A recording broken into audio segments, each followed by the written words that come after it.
Hi, my name is Mike and this is my tutorial for Koopa Free.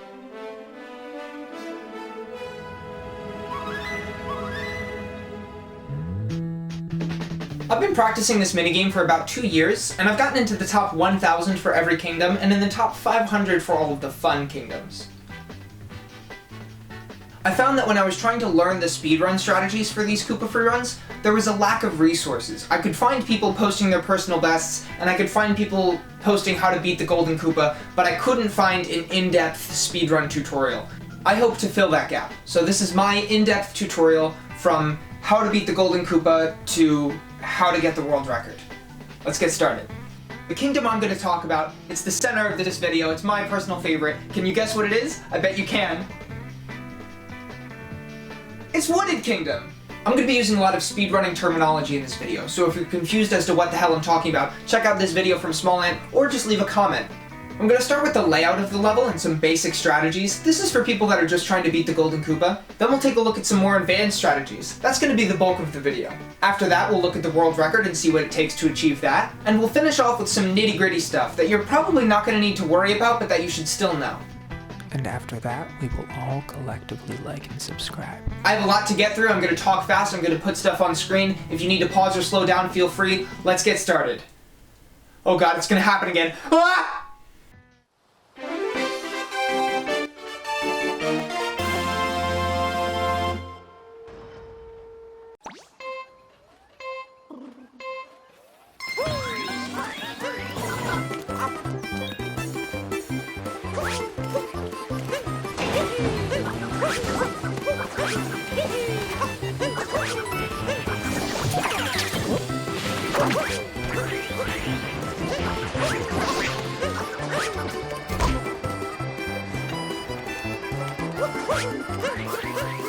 Okay, easy strats. These are going to get you a tie in the low 20s.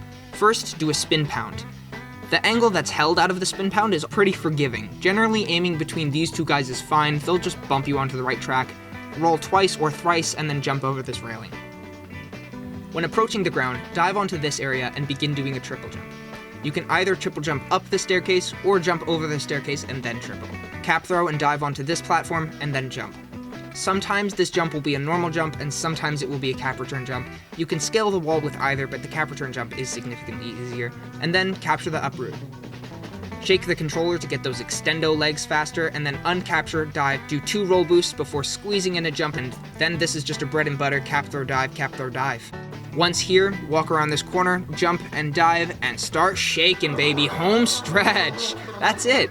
Just shake the controller, get in all those roll boosts, and you've beaten Wooded Kingdom in under 25 seconds. I just threw a lot at you, and it's important to remember that that's a framework that can be built up to. When you're first starting out, don't worry about times, just get a feel for the level, get a feel for the movement, and once you can consistently do the movement that I've laid out, then it's time to grind. Let's go!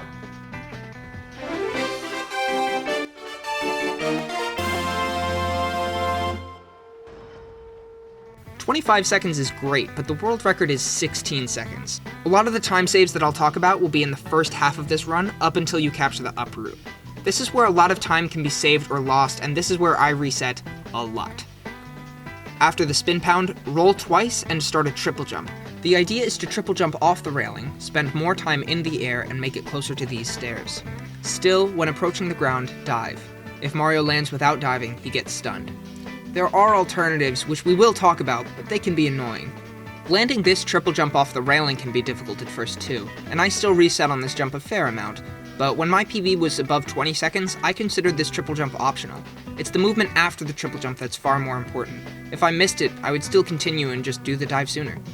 Also remember that we're not even 5 seconds into the level. Once my PB improved, missing the triple jump was a simple reset. Eventually, muscle memory will make this jump a non-issue. Spin pound, shake shake, 1, 2, 3, easy. Next is falling with style. Now this jump off the railing is far more important than it may seem. Once you're in the air, you're going to have to turn the control stick in order to get Mario to land where you want him to. This concept of rotating Mario 45 degrees while in the air is called a vector. I'm not going to get into what vectors are or how they work, just know that it makes Mario move a little bit faster. And you will find that in your Super Mario Odyssey speedrunning careers, vectors suck. They're unintuitive, they're finicky, I can't think of a third thing right now, but I don't like them very much. But one of the reasons why I love Wooded Kingdom is because this vector kind of does itself. I mean, not really, but if you look at the angle in which you're jumping off and where the platform is, you're naturally going to turn in the air in order to get there. So it sort of does the vector for you, it's just hard to do it fast. But we're not done falling yet. Another way to save a bunch of time while falling is by adjusting your camera. By angling your camera like this, you don't make Mario move any faster, but you keep this uproot in frame the entire time, so he'll be waiting for you when you get there. Don't angle it too far up there, or those guys will be waiting for you too. The ideal camera angle is one where this ledge is visible, but that higher ledge is not.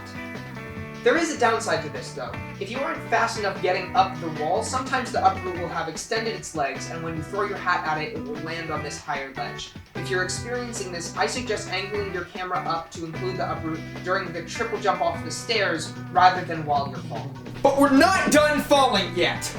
We have one more thing to do to make this fall super stylish, and that is the landing. Sticking the landing here is rough, and I want to make it clear that this is a strat I suggest saving until other parts of the run have been optimized. I got into the top 1,000 before I started using this strategy. Yes, what I'm about to show you will save a bunch of time, but speedrunning isn't just about how fast something is, it's about how consistent it is. And this next trick is not as consistent as some other, much easier time saves that I've already covered. If Mario jumps on the same 30th of a second which Mario lands on the ground, he will not be stunned and he will retain all of his speed. What this means in practice is that when landing on this orange area, you can begin doing the triple jump instantly. Even though you're starting your triple jump from further away, because you're moving so much faster than if you dove, your momentum will carry you further and you'll still be able to make this triple jump, cap throw, and dive. If a frame-perfect jump seems unreasonable, yeah, it is. But it's made much easier if you start spamming the jump button as you approach the ground. The strat here is to do 3 quick jumps on the first, second, and third steps, or rather 2 jumps before the steps and the third on the third step. It doesn't really matter. These next few things aren't so much time saves as just general things I wanted to talk about. I wanted to mention how many backup strategies there are in Wooded. Because of the, inconsistent nature of a vector, you're gonna land in slightly different spots every time. And how you adapt to this is what makes Wooded Kingdom my favorite. For example, I found that if you're too far right of the staircase to make a triple jump, doing a single jump, cap throw, dive into a cap return jump kinda gives you the same amount of height and it's only a little bit slower. And you're gonna come up with these on your own, in every run. It's all improvisation, and that's what I love so much about it. When capturing anything in this game, the game freezes for the animation of the capture. During Koopa Freerunning, the timer also freezes. This brief period of time is perfect for glancing down at the clock to see how I'm doing. I personally take this half second to let out my breath and relax my shoulders. This might sound strange, but consistency is really important in speedrunning, and that consistency extends to everything that you do during a run, even breathing. Anything under 12 seconds here is really good, but you don't start vying for world record until you're consistently getting under 10. For the longest time when I got to this uproot, I would center my camera so that the angle that I would hold out of the uproot would be consistent. And this is a good idea in theory, but I found that it's better to actually manually move the camera behind the uproot so that the angle isn't just consistent, it's straightforward.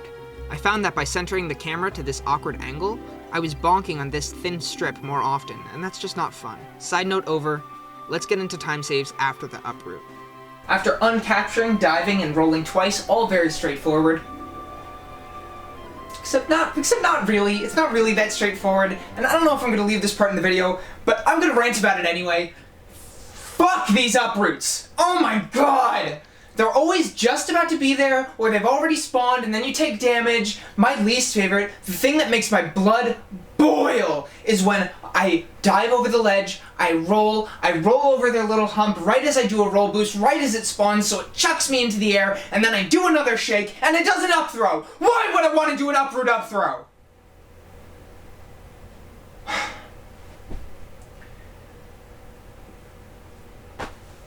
So after uncapturing, diving, and rolling twice, all very straightforward, next is this jump across the gap. There are a lot of ways of going about this jump, but I found that the best mixture between speed and simplicity is just what I mentioned earlier, about jumping and cap throwing across. Once you land on or past this railing, a simple time save is to do a roll boost as soon as you hit the ground, and then do your jump and dive, instead of just walking around it and then diving. You can also implement a roll cancel here to jump and dive sooner, but that's a little advanced. Finally, the last time save, the last trick that I have for you, is to shake that controller, baby! Woo! We're done! So by picking and choosing a combination of these alternative strategies that I've laid out for you, you can get something around an 18-second run. Here's my first sub 19 as an example.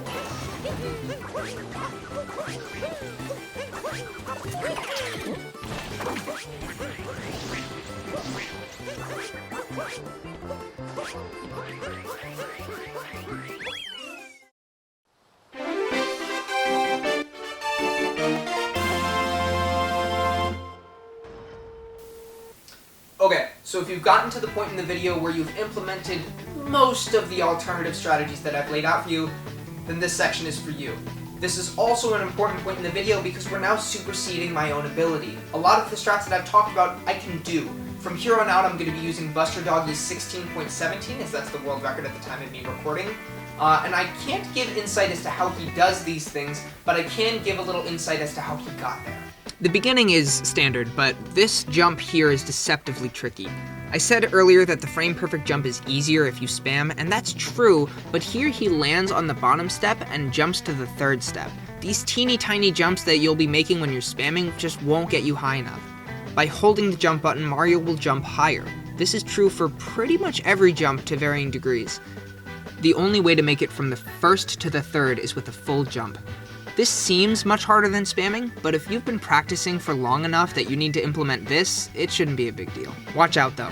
You have a lot of momentum here by not diving, so the issue now is not getting far enough to reach this platform, but getting high enough to dive onto it. When jumping from the first step to the third step, if you continue to hold your jumps for the double and triple, then you'll reach the wall before the apex of your triple jump and you won't have enough height to dive onto this platform.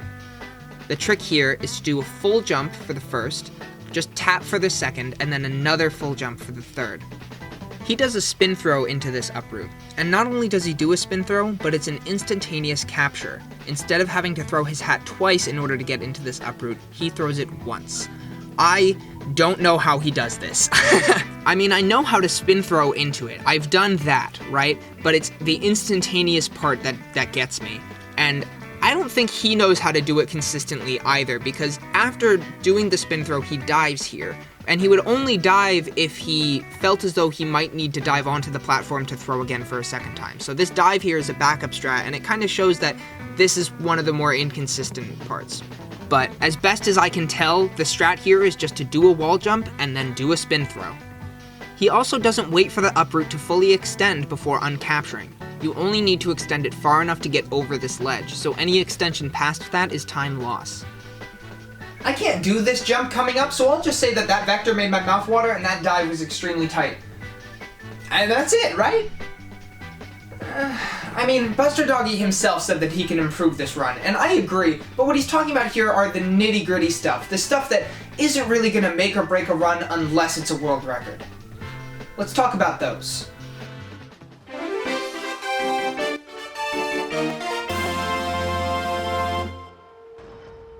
Now, I want to put a caveat in the nitty-gritty section because these aren't really things that you have to think about. Once you get to the level where these matter in your run, the kinds of things that I'm talking about are just second nature. So I wanted to bring them up because you should start to think about them, but they're not something you're actively considering while you're running. First up is roll boosts. Now, I know I made a punchline about just shaking the controller twice, but in actuality, you are going to want to time your roll boosts for as soon as Mario hits the ground. This way you get as many roll boosts out as fast as you can, and Mario never slows down past full speed. The other thing you have to remember when rolling is taking straight lines. Now, this doesn't play as big of a part in Wooded Kingdom as it does in some others, but it's still important, so I'm going to talk about it. Taking straight lines is really, really important when you're rolling. You can't really turn well while you're rolling, it's super slow, and there's no way to turn while you're roll boosting, so taking as straight of a line as you can for as long as you can is the best option. Like I said, this isn't something that you need to worry about in Wooded Kingdom because the only two places where this really matters is the very beginning and the very end, but in places where it's very roll boost heavy, like maybe Cap Kingdom or Bowser's Kingdom, this becomes really important. The last thing that I wanted to talk about was dives, and this is an important point. Any time between pressing ZL or ZR to start a ground pound and pressing X or Y to start a dive is time loss. Let's look at this as an example. I'm just going to let these play at first so you can kind of see what I'm talking about here. The difference in these two dives was about 9 frames, or about 0.3 seconds. About 0.3 seconds. It's like 0.27 seconds. The numbers here aren't important. The principle is, I'm just going to say it's 0.3, you can shut up. In Buster Doggy's 16.17, he dives 6 times. If all of them were this dive, they weren't. His dives were better or worse in some cases. But if all of them were this dive, and then we replaced all of them with this dive, that would have been a time discrepancy of 1.8 seconds. If he had done all of these as his dives, he would have gotten a time of 17.97, which is exactly what my personal best is, and I don't know how to feel about that. But my broader point still stands that these nitty-gritty time saves aren't really going to matter unless it is a world record run. If you've made it this far, I can no longer help you. Time saves will be fought tooth and nail for hundredths of seconds. But if you followed my instructions and you practice rigorously, you can reach any goal that you set for yourself. Like sub 18, for example.